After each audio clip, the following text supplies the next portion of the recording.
Hi guys, welcome to the channel. In today's video, I'm going to show you how you can do 2022 comes to an end trend on TikTok. Before getting into this video, must subscribe to our YouTube channel and click on the bell icon. So the first step you simply need to do is to open TikTok application. Once you've done that, you simply need to click on the magnifying glass on the top right and search here 2022 recap like I am doing.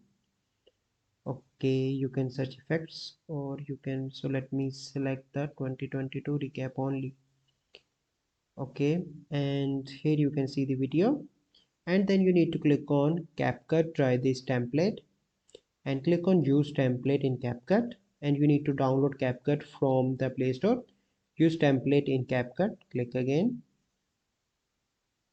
So then you need to click on open CapCut.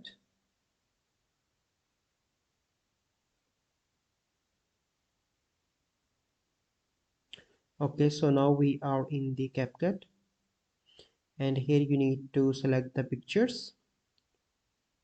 So here you can select the photos that you want to add. So I am sharing some example photos, but you need to add multiples. Okay, and after that the video will be ready and you can share that with your followers on TikTok. So I hope you find this video helpful. If you find this video helpful, must like this video, subscribe to our YouTube channel for future videos. We'll see you in the next video. Thank you, have a good day.